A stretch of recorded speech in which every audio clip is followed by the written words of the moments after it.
out, and away we go.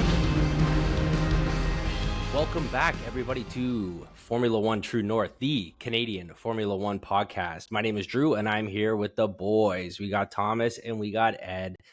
We're missing Walker in action. He happens to be in Austria right now, but he will be back with us in a week or so. So, yeah, let's jump right into it, guys. We had an absolutely unreal race from the start to the finish and even a little bit after the finish. And we also have a couple of huge Formula One updates that have happened in, I guess, the last few days since the race finished up. Obviously, the big one right now, we have Carlos Sainz that went over to Williams. We'll be jumping into that for sure. We have George Russell getting disqualified after the race for, taking off a couple of those kilos, baby. So we got the Mercedes Wakegate scandal that we're going to be talking about today. And Sergio Perez, that's an official announcement from the higher ups at Red Bull that Checo will not be losing his seat after the summer break. And he'll be definitely in the seat for at least the next couple races. We don't know how far after that, but at least the next two races. And yeah, let's jump right into it, boys. What do you guys think of the race? Ed? I mean, I'm not just even talking about the race anymore, but like the entire season all throughout. It's just been absolutely fantastic. It's the gift that keeps on giving. For me, it was again like a showing of the teams that they've finally caught up with Red Bull, and the other side of that is Red Bull is having so much problems. I don't know if it's the car, the engine, their suspension setup. It feels like everything is just, they've been finally brought down from the gods that they were last year to now mere mortals or possibly even a demigod. But that's it. Like, it is now a fantastic season. I saw this meme a few days ago when you're watching the 2023 season. After like the first few laps, you'd fall asleep, you wake up, you already know who won. Whereas this time, everyone's just like scrambling. But you know what? The winner for this season is Netflix and Drive to Survive. They are the main winners for this season. I don't think it's any of the teams. I don't see it as McLaren, Mercedes, or whoever. It's Netflix. They are going to have a field day in writing all of the episodes, the editors, the directors.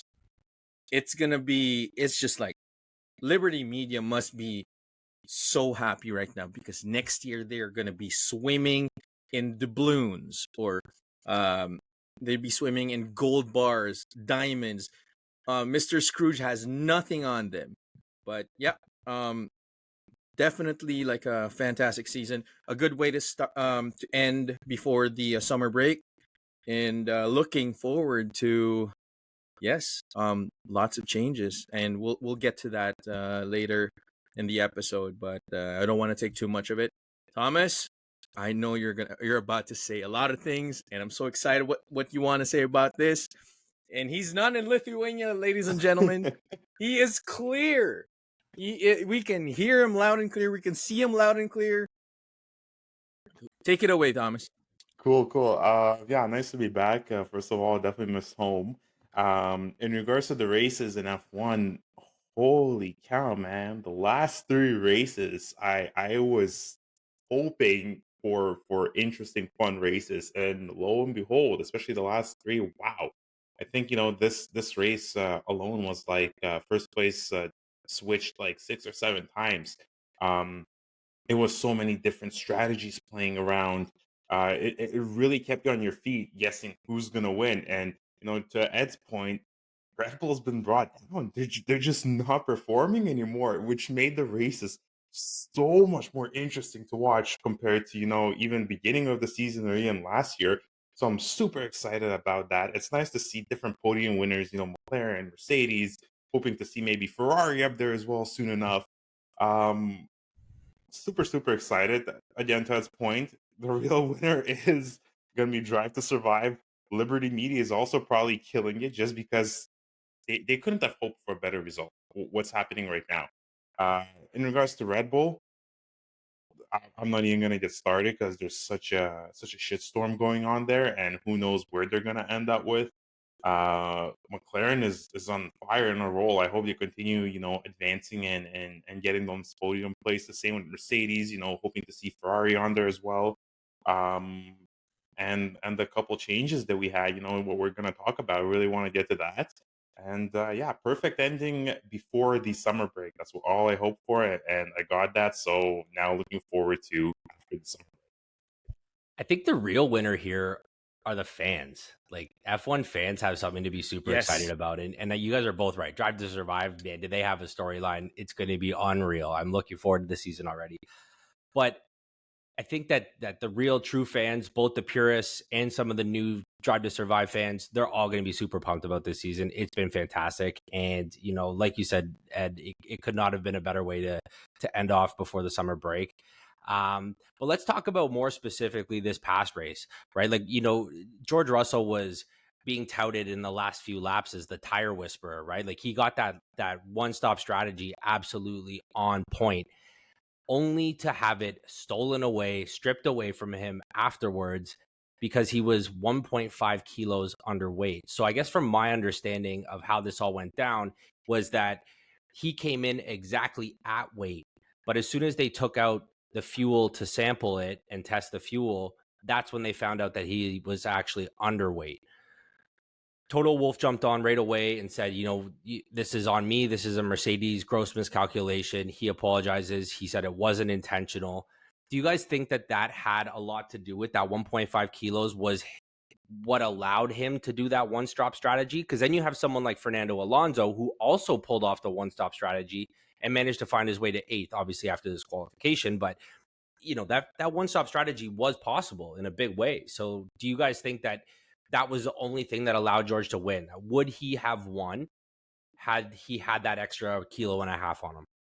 I think. Honestly, Sorry, go ahead, Ed. Thomas. No, go. Look at the polite Canadians. Eh? No, you go. No, you first. No, I insist. In regards to George Russell, my personal opinion, and from what I think, I don't think that 1.5 kilos made a difference. I think it was all in the strategy. They played the perfect strategy. It was the right amount of circumstances with his position on the track, with what was going on, the right timing at the stop, the right timing at the switching tires. I fully believe that that was skill and pure skill alone, and the weight of the fuel, or it was just because he was a little bit underweight. I don't think it played a significant role. um George Russell, at the same time, he pulled off an amazing accomplishment. Just I forgot the amount of laps he did on those tires, but it was insane. Like Drew and Toto said, tire whisper, and that is so impressive to see that. So in short, no, I think he still would have won if it weren't for the fuel, just because of the circumstances surrounding him. I mean, from my point of view, it wasn't necessarily just the weight in general, but the way they had set up the car. So I don't know if you guys watch post race interviews, and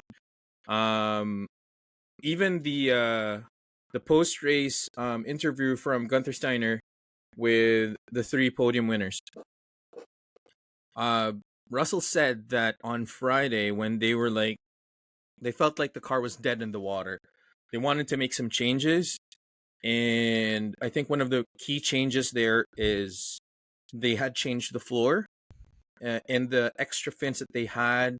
They wanted to change it up because it wasn't really connecting with the track. They couldn't feel the car properly, and it was just a weird setup altogether. And so that's one factor. The other factor, which I think would probably be the same denominator with Alonso, is that Russell could have just used so much tire, but still be able to have enough mechanical grip and aero grip in order to just coast along and bring the car home. So I think it was like a perfect recipe for disaster for Russell. The tire, the way they had set up the car, they probably may have rushed it And eventually, like when they weighed the car, it was missing 1.5 kilos, regardless if it was 1.5 kilos or 0.5 kilos or zero point 0.2. That's still under regulation. That's an immediate DQ, regardless of what happens. What I was worried about too was that if that setup was done exactly the same on Hamilton's car, what are the chances that probably Hamilton might have lost the weight regulations as well, and they would have lost the 1-2. They would have lost podium. Both teams, or both drivers rather, would have been disqualified. So lucky for Lewis. Feel bad for Russell. That was a magisterial drive, and it was just like I couldn't say anything bad about him, and it just goes to show that that's one of the key reasons why Toto and the rest of the team leaders within Mercedes decided to bring in George Russell, and he's a good choice. He's a good number one driver. I look forward to the next few races after the summer break, and yeah, Mercedes is back, baby. They're back. You know what?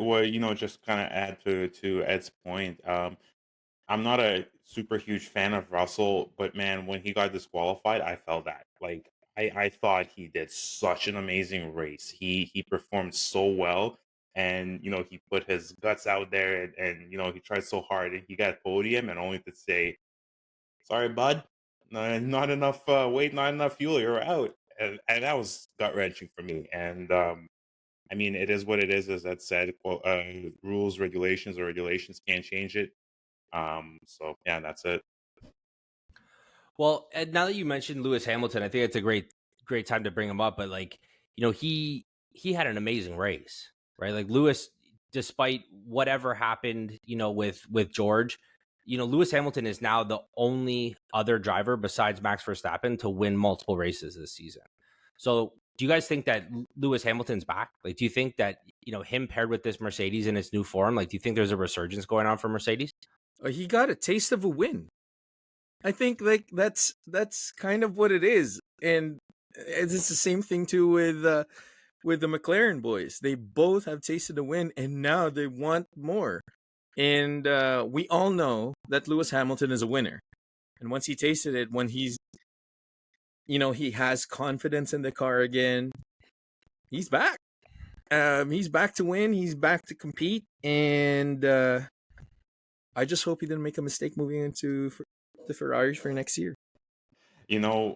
I have a little bit of a different opinion. I think McLaren have a very fast car and good drivers.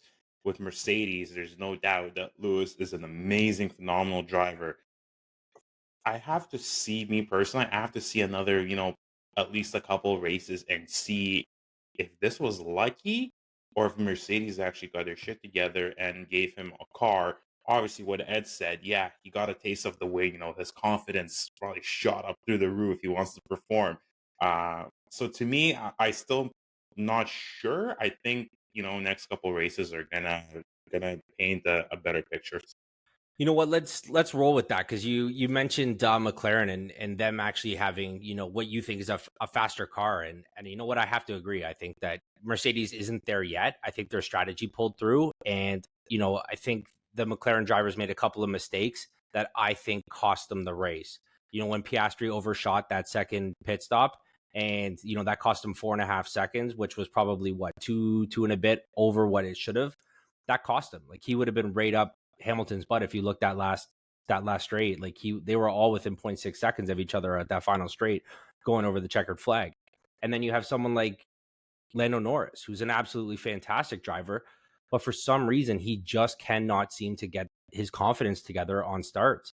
Like, he just, by the end of the first turn, he had already lost 2 positions, right? He dipped his tire into the gravel there, and like, he wasn't forced into that mistake. Like, there was lots of room on the track, and like, he admitted in the interviews after the fact that was something that he made a mistake. So, do you think that McLaren, even with their mistakes, will be able to somehow surpass Mercedes with their resurgence?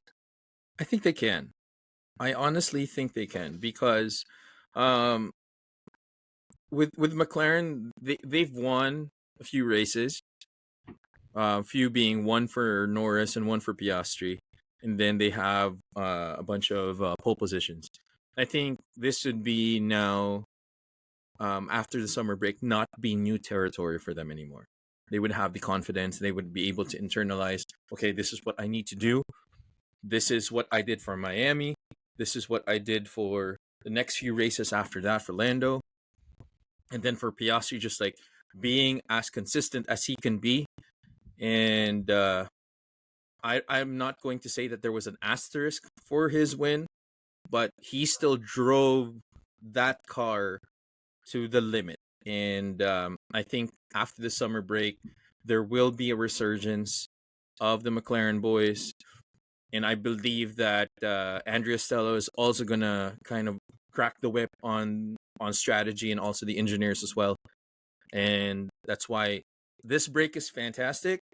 But now I'm looking forward to how they're going to retool, re-strategize, and refresh themselves for the next season, or rather for after the break.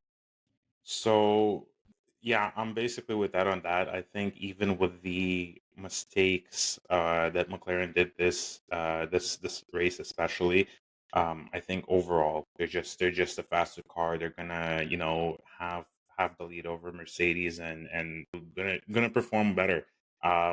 Again, next couple races will tell. But going back to my previous point, they got a taste of the win. They have a phenomenal car. They have a phenomenal team. It seems like they have all their shit together for the time being. And yeah, small mistakes are going to happen. It's rare, kind of rare to have a perfect race with no mistakes and finishing the podium. But yeah, I think they're going to be ahead of Mercedes, and they're going to keep on improving as races go on.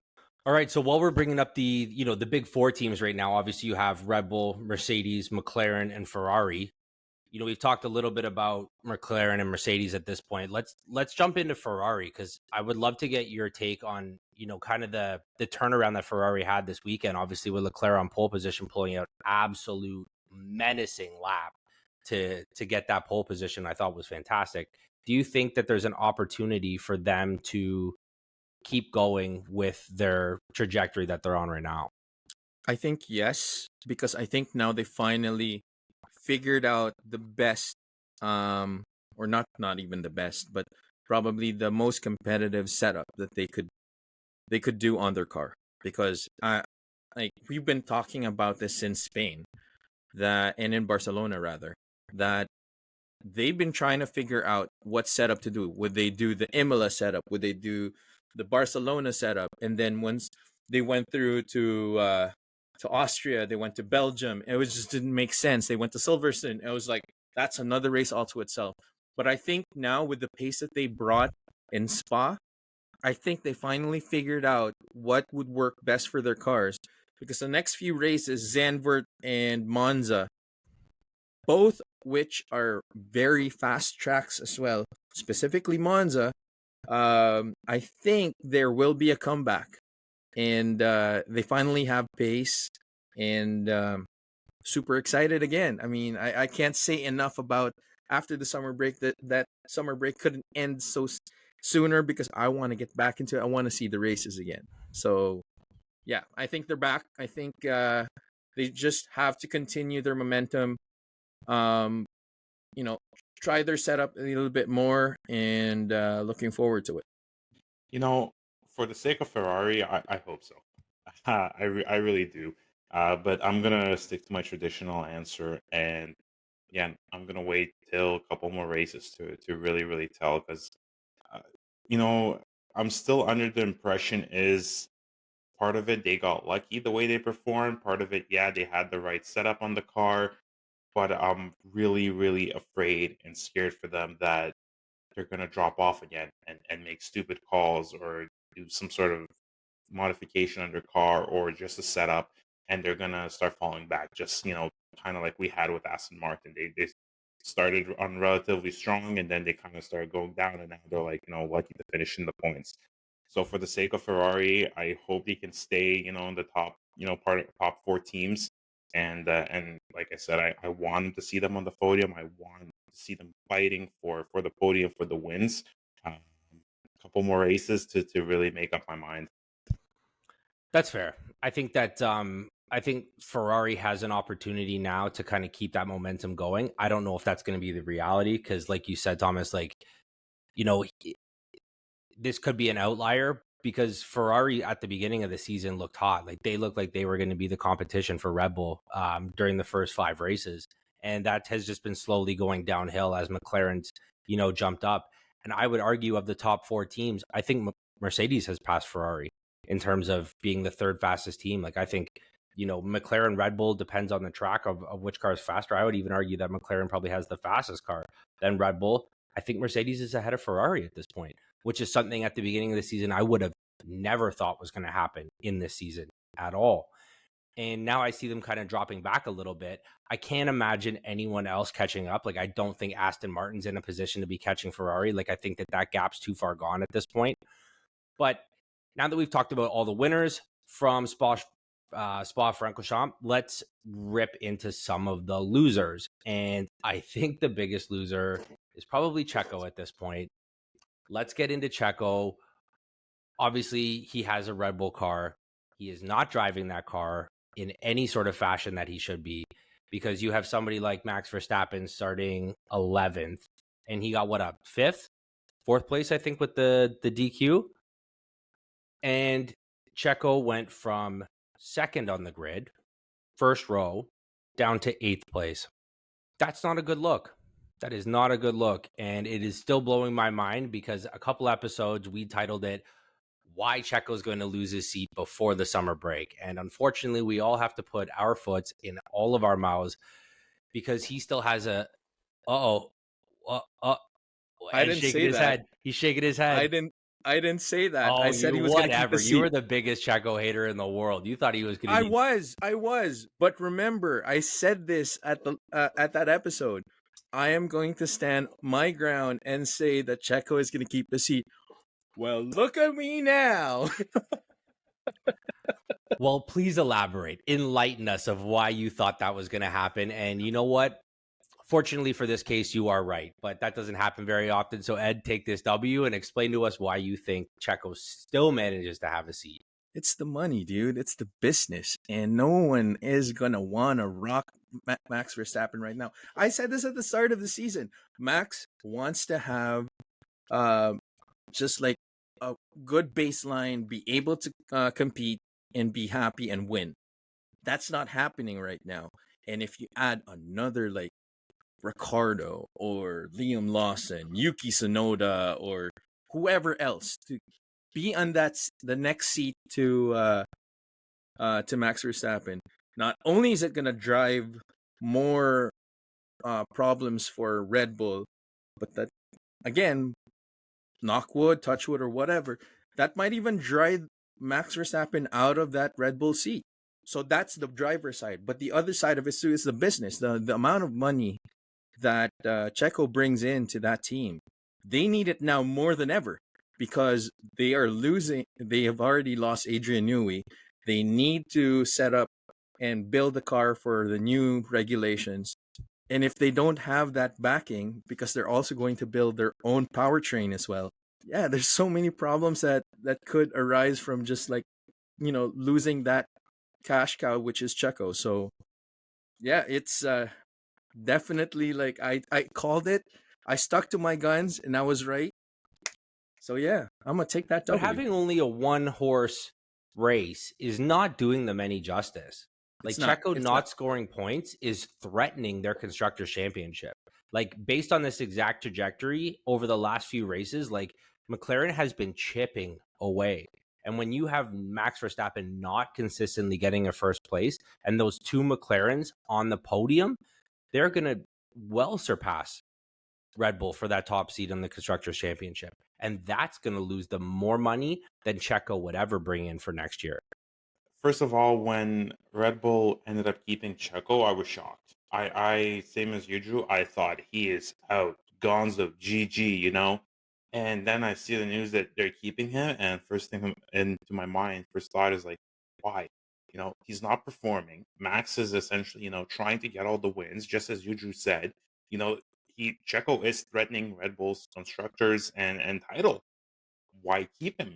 Ed mentioned money. Okay, yeah, sure. He brings in money, but what's more important here? Is it the money that he brings in and you not winning, or it just doesn't add up. Part of me also thinks, kind of to what you had said, that Checo is kind of like almost maybe that perfect teammate, and Max Verstappen can go do his thing and Checo doesn't really challenge him. If you bring in like Sonoda or Ricardo or something, there might be some friction start to happen. Maybe that's another reason. But regardless, I am shocked at the decision of Red Bull. Not sure why they did that. I think it's a stupid move. And we're clearly not at the table there. We don't know behind the scenes, but maybe they probably know something that we don't, and they're maybe just gambling on Checo. So it's gonna be very, very interesting to see. But I don't think this is gonna be good for Red Bull in the long term, in the long run. From what I read, I think that Checo has his seat until the end of. So right now, the next two races are the end of the European leg, and then there's like another funny 3-week break before they hit like Azerbaijan and Singapore. Is it Singapore? Yeah, and That's right. those are two of Checo's tracks, and so I think they're kind of just like hoping that they can skate by until then. But I can't imagine if Checo doesn't do well in Baku or in Singapore, I can't imagine this going very well at all, because he's not a good second seed. And I think that, to your point, Thomas, like, I don't think that there's a lot of race left in him in terms of points. And there are better second seats that may take a little of the attention, because that's what I think, ultimately they're worried about is like, will Max get pissed off if a Danny Rick sits in that seat? I don't actually think Danny Rick would do better than Checo. I actually don't. And I think what it would do is rock the boat too much for the positives that Danny Rick brings in terms of points. I would argue it might be the same thing as Yuki Tsunoda. Yuki Tsunoda might get a little wily in that seat and take a little bit more of that attention and push it a little too hard to Max. Somebody like Liam Lawson, who's a wild card, I think that's where the opportunity lies for Red Bull to make moves forward for either Red Bull or VCarb in testing out Lawson. Once you have somebody who's not scoring points anyway, or any meaningful points like Checo, you might as well take that risk after, Singapore's done. You might as well, because you never know. Maybe Lawson gets in there and slaps, and maybe him and Max get on real good, and now you have a Lewis Bottas situation. You know what I mean? You got that good old 1-2. You never know. But what I can tell you is that Checo and Max is not that 1-2 right now. That is not it. That's not the play. Ed, I know you've been biting your tongue for the last minute and a half because you've had something else to say, so rock that, my guy. No. Well, actually, you took the words right out of my mouth. It's that gap between Netherlands and then Italy, and then that 3-week gap to Zandvoort, and then not Zandvoort, but Baku and Singapore. So I think this is what's going to happen, and that's why I'm saying that there's still an asterisk on Checo. Regardless if I say that he's going to stay, there's still an asterisk, because the next two races are going to be a good litmus test for Checo to see if they are going to make that decision to drop him or not. Because in between Italy and Azerbaijan, there's that 3-week gap. And if they want to make that change, that's the time they make it. But you're right, too, that if in Baku and in Singapore, if Checo is absolutely gone at that point, like he's still not performing, that's 2 races away from his home race. I don't see him staying, but I'd like to be the other side of this, that I would like to see him finish this season, and then possibly they would, after Abu Dhabi, that they would Red Bull would announce that it's pretty much done. We cannot take Checo anymore, and Liam Lawson or whoever else is going to take that second seat in Red Bull. Yeah, I mean, it really depends now what happens after the break. But I'd really, really like to have Checo stay, and to just finish the season out, and that's it. Within respects to what he's done for the team too. Regardless if he's like in his absolute shits right now when it comes to his performance. And yeah, you're right. Checo's always been able to pull out, the last third of a season and absolutely come back and smack it to where he needs to be. So let's hope Checo can do it, because I think that him and Max need to get back on that pony and ride it out. While we're on They the both wavelength, yeah, right. While we're all on the wavelength of losers, let's talk about Williams.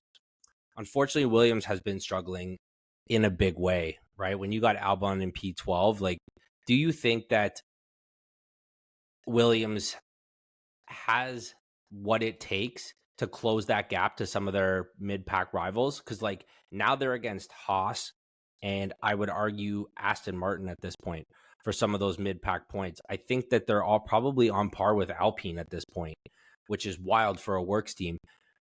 Obviously there's some big news at Williams. We're going to cover that in a second, but let's think about Williams' trajectory, because obviously Carlos Sainz made that move based on what he saw in the team as a future. And I think James Vowles did everything he could to get somebody like Carlos Sainz on board. And Carlos Sainz had to believe in him, and believe in him more than Audi, Sauber, had to believe in him more than Stake F1 team, and had to believe in him more than Alpine. So do you think that Williams has what it takes to bring that midfield fight to those guys? No. Oh, best. No. No. Please enlighten us, Thomas, why you think no is the answer. Because they're just a shit team. No, they don't have the skills. There's so much changes going on. They're not performing well. The team is a mess right now. With everything, they the team principle is changing again, and that's what I think it's going to be. Third time in a matter of 2 years, if I'm not mistaken, and they don't have their shit together. Simple as that. For what Carlos did.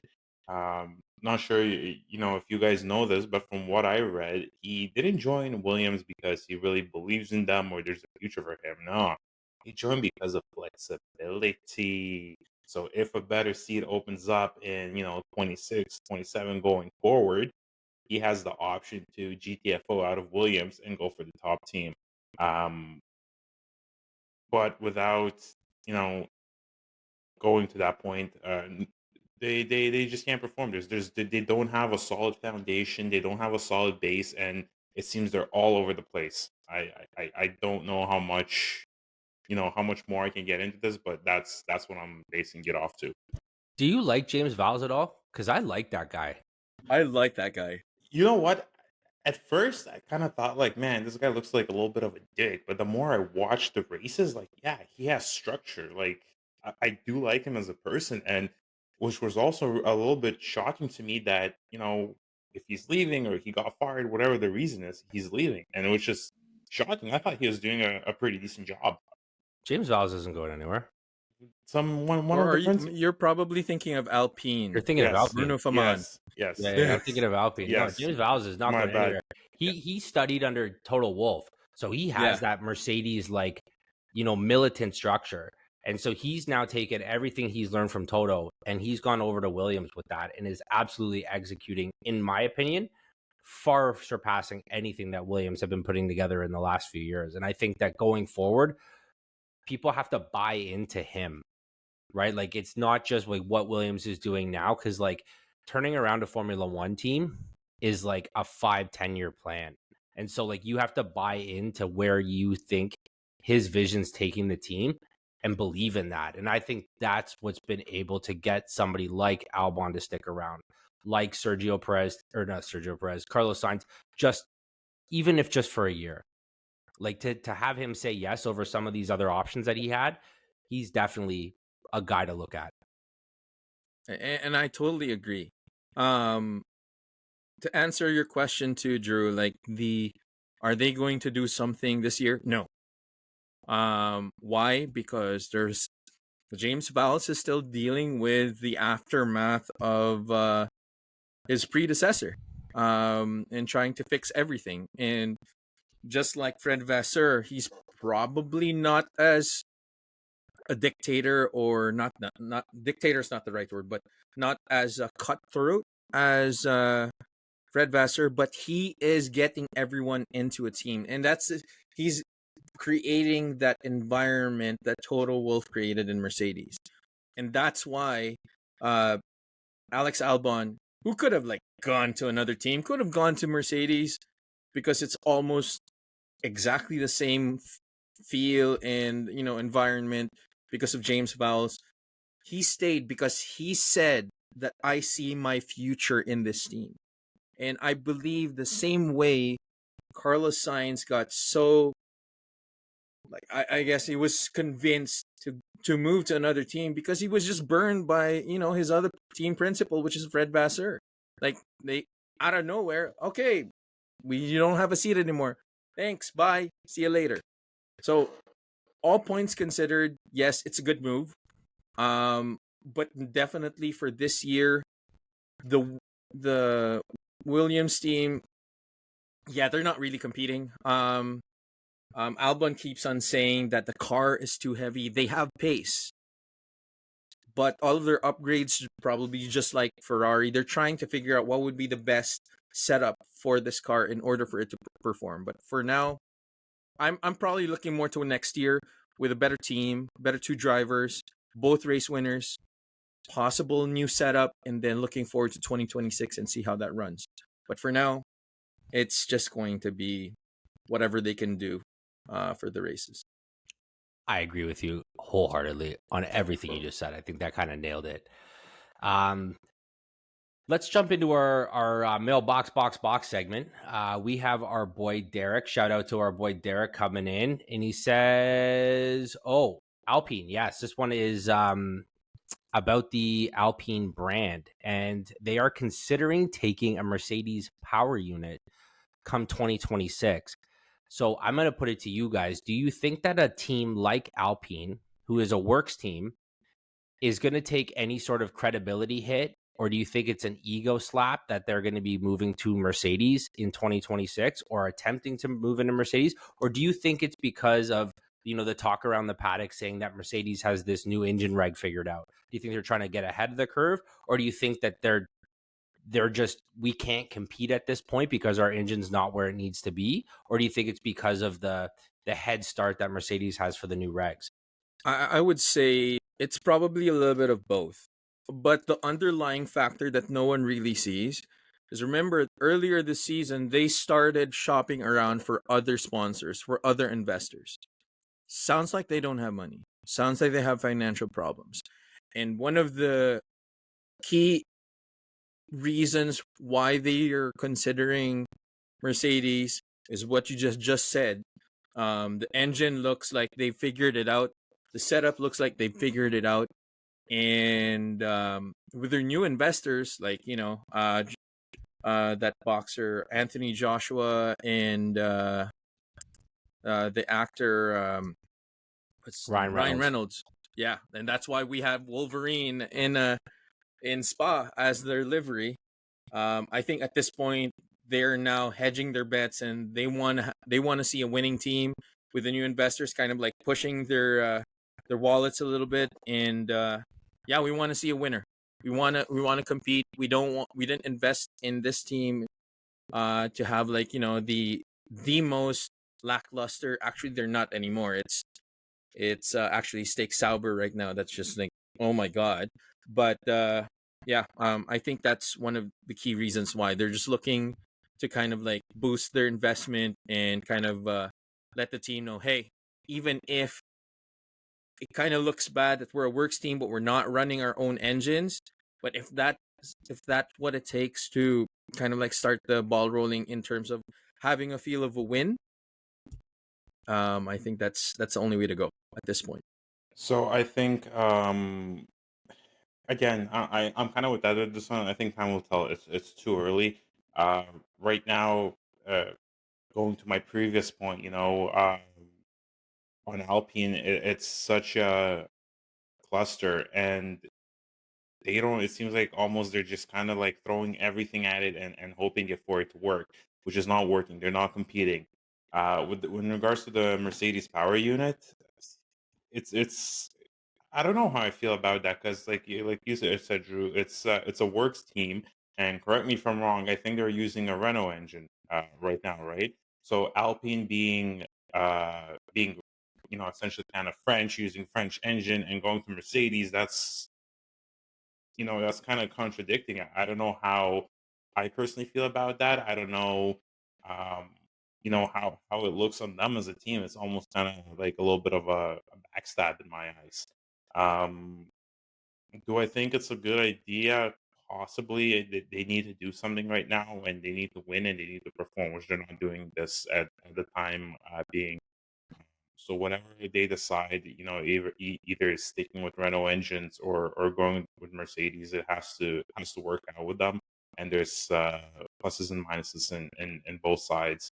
Um, right now, again, I don't really know how I feel about it in general. I still think they're a bottom team. I don't think nothing is really going to change. Even when they go to the new regs, regardless of the engine, I don't think they're gonna. Let's say for example, they're gonna go with the Mercedes power unit.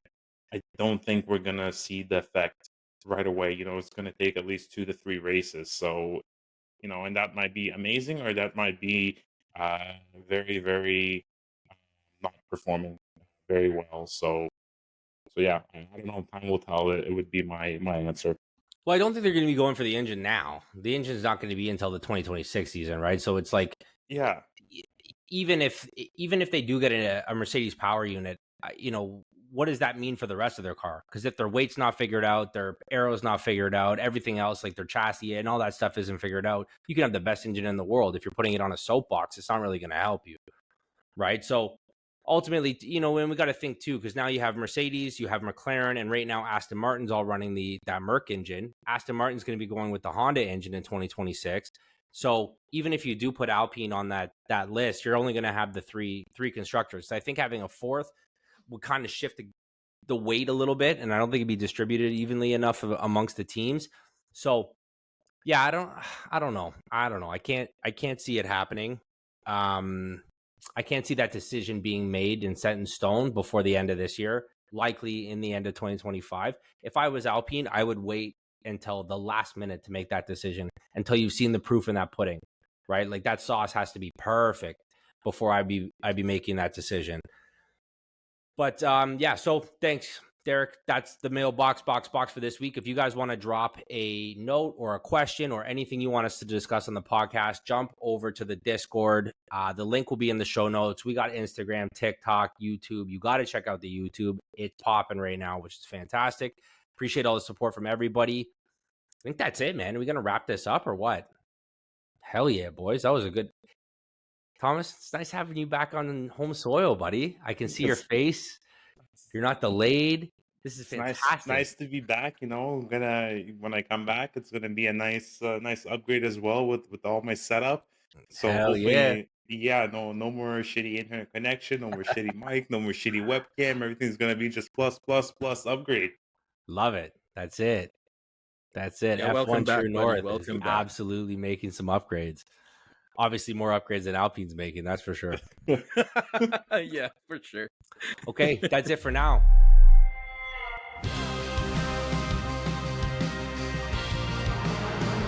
It's lights out and away we go.